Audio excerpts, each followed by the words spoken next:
초대교회에 위기가 찾아왔습니다. 성령이 임하여, 불같이 임하여 기적과 능력이 나타났습니다. 사람들 사이에 회개가 일어났고 성령의 세례가 나타나서 하루에도 3,000명이 주 앞에 돌아왔습니다.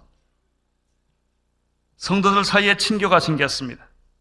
말씀의 축복이 나타났습니다. 사람들에게 칭찬을 받기 시작을 했습니다. 심지어 놀라운 일은 서로 가진 물건을 나누었다는 것입니다. 성령은 영적인 변화만 준 것이 아니라 물질의 세계에도 변화가 왔습니다. 사람들이 소유를 자기 것이라고 말하는 이가 없게 됐다고 말했습니다. 이것은 실로 놀라운 기적입니다. 자기 이익을 추구하던 인간들이 서로 나누기 시작을 했습니다. 이런 축복이 어떻게 가능하겠습니까? 그러나 초대교회는 이 축복만 있었던 것이 아닙니다. 위기가 찾아온 것입니다. 위기란 영원한 축복이 없습니다. 위기를 통과한 축복이 있을 뿐입니다. 마귀는 우는 사자처럼 택한 백성이라 하더라도 집어삼키려고 합니다. 새로운 사회가 이 지상에 전개됐습니다. 성령의 사회입니다. 예수의 새나라, 하나님 나라가 이 땅에 지금 우리 눈에 보이게 나타납니다. 많은 사람들이 이상사회를 꿈꿔왔습니다. 그러나 이 지상에는 이상사회가 존재하지 않습니다. 이상사회가 처음으로 나타났는데 그것이 바로 성령의 오순절 날 임했던 성령의 사회였습니다. 그들은 새로운 것을 경험하기 시작을 했습니다. 마귀가 이 하나님의 새로운 사회, 새 나라를 그냥 둘 리가 없습니다. 우는 사자처럼 그는 틈을 노리면서 이 오순절날 일어났던 성령의 새로운 사회를 파괴하려고 계획을 세운 것입니다. 그런 초대교회를 깨버리려는, 초대교회를 파멸시키려고 하는, 초대교회를 죄짓게 만들려고 하는 이런 사탄의 세력이, 사탄의 음모가 드디어 5장에 나타난 것입니다. 초대교회에 아나니아와 삽비라라는 사람이 있었습니다. 이 사람은 아마 저희가 짐작컨대 초대교회 창립 멤버가 아니었나 생각을 합니다. 처음부터 같이 있었던 헌신된 그런 사람이었습니다. 그런데 이 사람이 오늘 성경에 보면 자기의 소유인 땅을 팔아서 그것을 사도들 발 앞에 헌금했다는 기록이 나타납니다. 왜 이 사람들이 이렇게 했을까? 분명히 사도행전 4장 36절 37절에 나오는 바나바의 신앙적 행위에 도전을 받았음이 분명을 합니다. 사도행전에 아주 위대한 한 인물이 있는데 바나바입니다. 아마 바나바는 사도행전에 나타난 모든 인물 가운데 가장 뛰어난 신앙 인격을 소유한 그런 사람일 것입니다. 그는 성령의 충만을 받았습니다. 성령에 이끌려서 자기도 모르게 자기 가지고 있던 땅 소유가 생각이 났습니다. 그는 그 소유를 팔았습니다. 그 소유를 팔아서 구제에 쓰게 된 것입니다. 가난한 자를 생각하게 된 것입니다. 사도들의 발 앞에 그 헌금을 갖다 놓고 그 헌금이 많은 가난한 사람들에게 쓰게 되었습니다. 아마도 그 당시에 초대교회 성도들에게 이 사람은 존경을 받았을 것입니다. 분명히 칭찬을 받았을 것입니다. 놀랐을 것입니다. 아나니아와 삽비라가 그것을 목격하고 있다가 질투를 느꼈던 것 같습니다. 시기심이 생겼습니다. 이 아나니아와 삽비라가 바나바와 똑같은 행동을 했습니다. 자기도 땅을 팔았습니다. 자기 소유를 팔아서 그 값을 사도들 발 앞에 두었습니다. 이 두 사람 사이의 외형에는 사람들 눈에 보기에는 아무 변화가 없이 똑같습니다. 바나바도 땅을 팔아서 그 소유를 사도들 발 앞에 두었고 아나니아도 소유를 팔아서 그 값을 사도들 발 앞에 두었습니다. 그러나 이 두 사람 사이에는 하늘과 땅처럼 큰 차이가 있었습니다. 다시 5장 1절과 2절을 보겠습니다. 아나니아라는 사람이 그 안에 삽비라와 더불어 소유를 팔아 거기까지는 갔습니다. 그러나 다루는 부분은 그 다음 부분입니다. 그 값에서 얼마를 감춤해 그 아내도 알더라. 둘만 아는 얘기입니다. 아무도 알 수가 없습니다. 둘만이 아는 얘기입니다. 다른 사람들은 모릅니다. 교인들도 알 수가 없습니다. 얼마 주고 팔았는지 아무도 모르는 것입니다. 여러분, 여기서 우리는 놀라운 사실을 하나 발견합니다. 바나바는 성령에 이끌려서 헌금한 사람입니다. 그러나 아나니아와 삽비라는 분명히 그 헌금의 일부를 감춘 걸 보면 성령의 이끌림을 받은 사람이 아닙니다. 인간적인 신앙을 가진 사람이었던 것입니다. 그는 체면을 중심한 사람이었습니다. 시기와 질투로 인해서 헌금했던 것을 우리는 이 본문에서 읽을 수가 있습니다. 사랑하는 성도 여러분, 사탄의 가장 무서운 공격이 어디에 있는지 아십니까? 그것은 외형적으로 나타나서 사탄이 파괴하고 공격하고 미친 사람처럼 거라사의 광인처럼 소리 지르는데 마귀의 모습이 있지 않습니다. 사탄의 가장 무섭고 은밀한 공격은 비밀스럽게 사람들을 모르게, 자기 자신도 모르게 숨어 들어와서 거짓 영을 심어넣는 데 있는 것입니다. 만약에 베드로가 이것을 발견하지 못했다면 초대 오순절날 있었던 사도들의 초대교회 공동체 속에는 거짓의 영이 들어가 있는 것입니다. 그리고 그 거짓의 영에 기초해서 교회는 부흥했을 것입니다. 기적이 일어났을 것입니다. 그 결과는 무엇입니까? 마지막에 무서운 파멸을 가져오게 되었을 것입니다. 바로 이것이 사탄의 공격입니다. 아나니아와 삽비라는 어떤 사람입니까? 그들은 초대교회 멤버였고 헌신된 사람이었습니다. 적어도 이 사람은 자기의 소유를 팔아서 가난한 자에게 줄 수 있는 사람입니다. 여러분, 형식이나 체면이라도 자기 집을 팔고 자기 땅을 팔아서 헌금할 수 있을 정도면 괜찮은 사람입니다. 굉장한 사람입니다. 그만큼 이 사람은 헌신되어 있는 사람이에요. 이만큼 이 사람은 열심인 사람입니다. 그러나 이 사람의 신앙의 허점은 무엇입니까? 문제는 무엇입니까? 그 사람의 신앙은 내면적이보다는 외형적이었다는 데 있습니다. 주님을 섬기면서도 자기가 나타나기를 원하는 사람이었습니다. 주님을 섬기면서 주님을 안 섬기는 것이 아니라 섬기고 헌신하고 봉사하고 자기 집까지 다 팔았지만은 그 동기가 인간적일 수가 있습니다. 체면적일 수가 있습니다. 바로 아나니아와 삽비라의 신앙의 모습이 여기에 있습니다. 바나바와 아나니아는 구분할 수 없습니다. 외형적으로. 똑같이 헌신한 사람입니다. 똑같이 집을 판 사람입니다. 똑같이 중책을 맡은 사람이었습니다. 전혀 구분할 수 없습니다. 그러나 전혀 다른 사람이었습니다. 오늘날 교회에 이 두 사람이 공존한다는 것입니다. 두 가지 그룹이 공존한다는 것입니다. 사람들은 구분하기가 어렵습니다. 그러나 하나님은 구분하고 계십니다. 마귀가 이 아나니아와 삽비라를 놓칠 리가 없습니다. 마귀는 정확하게 여러분을 보고 계십니다. 여러분의 신앙이 들뜰 때, 여러분의 신앙이 인간적일 때, 여러분의 신앙이 위선적일 때, 여러분의 신앙이 말씀에 근거하지 아니하고 인간의 이성에 근거할 때 마귀는 여러분을 정확하게 꼽습니다. 그리고 자기의 도구로 삼습니다. 바로 여기에 사탄의 모습이 있습니다. 마귀가 사탄이 아나니에게 삽비라에게 찾아옵니다. 땅을 얼마에 팔았는지 누가 알 수 있느냐? 너희 부부만 알지 않냐? 산 사람하고 파는 사람만 알지 않느냐? 바로 이 순간에 아나니아와 삽비라는 하나님에 대한 두 가지 지식이 없었습니다.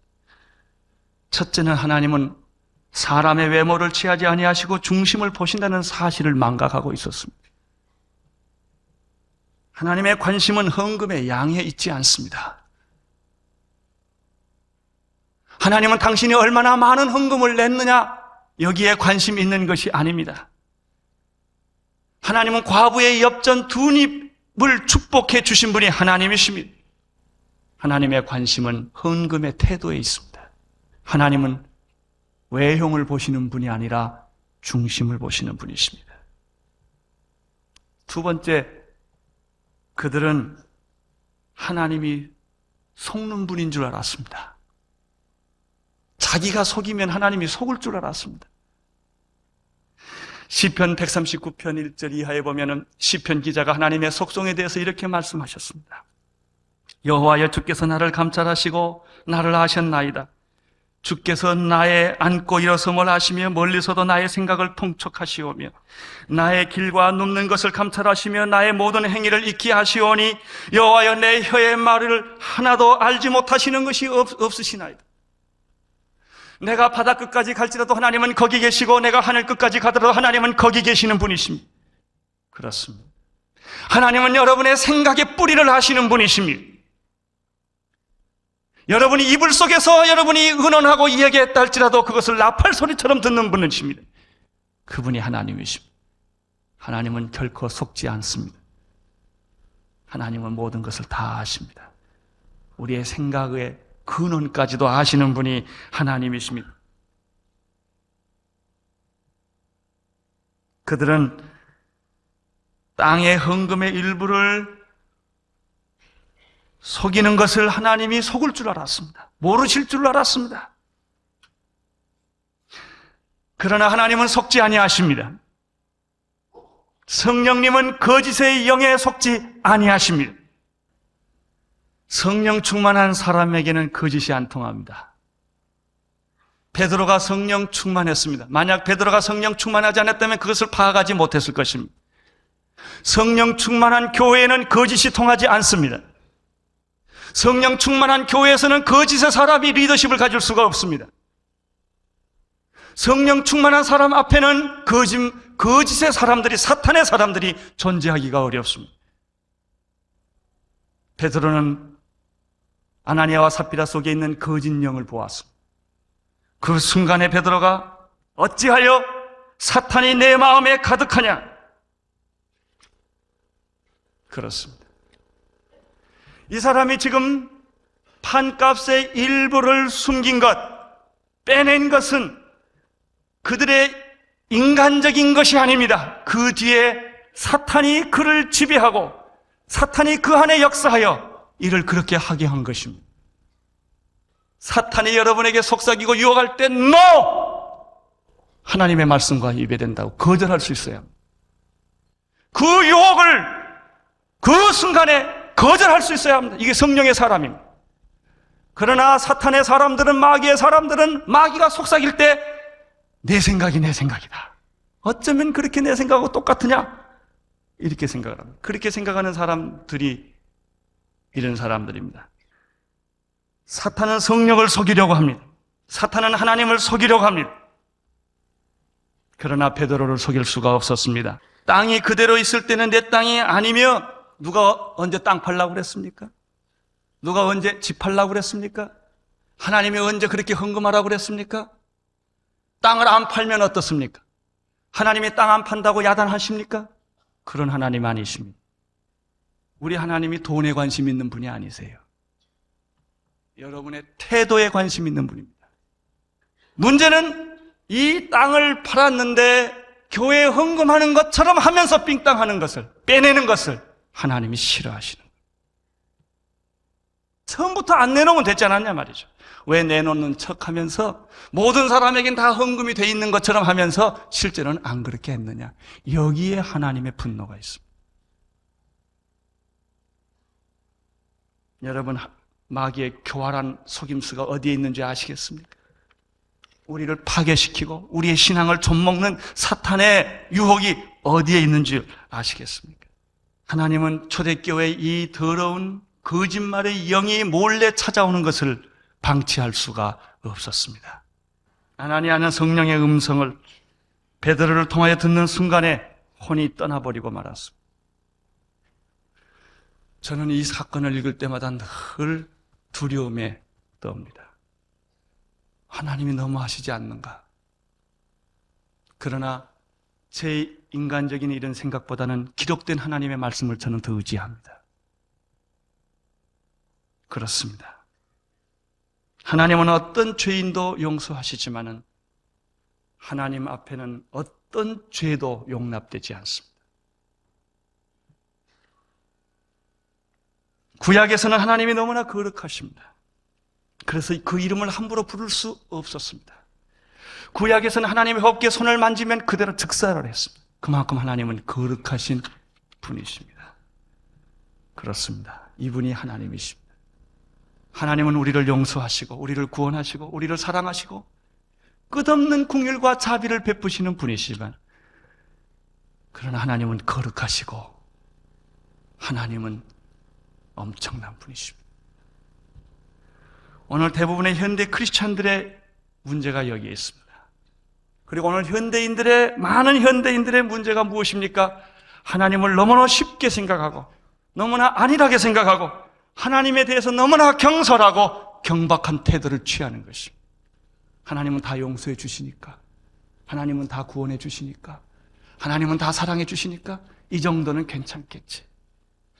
여러분, 부모가 자녀에 대해서 관용을 베푸는 것은 부모가 무능해서가 아닙니다. 사랑하기 때문에 관용을 베푸는 것입니다.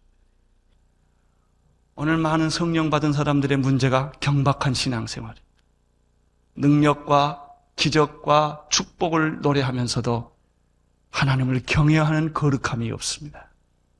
하나님을 이용하려고 하는 것입니다. 하나님의 축복만 따먹으려고 하는 것입니다.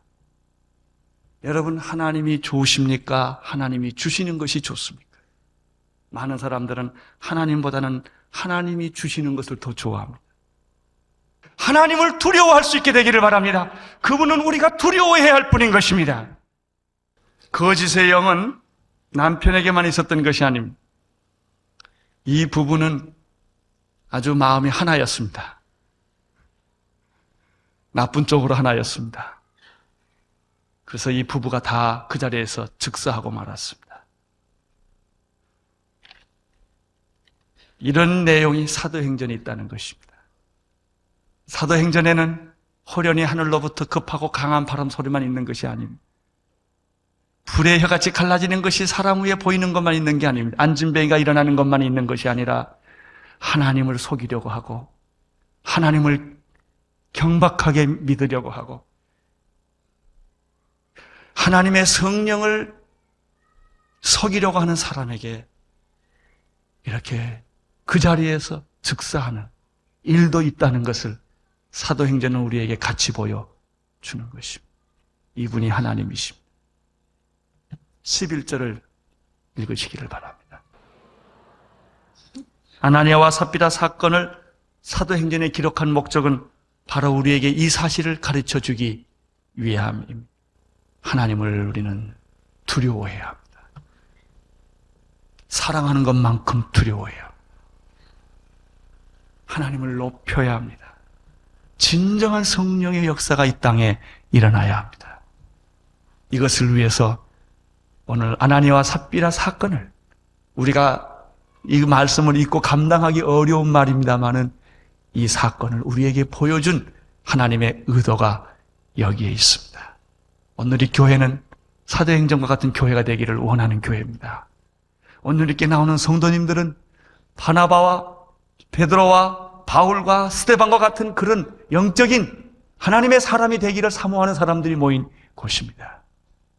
정말 하나님의 성령의 역사가 여러분과 오늘 이 교회를 통하여 이 땅에 새롭게 일어나게 되기를 기도합니다.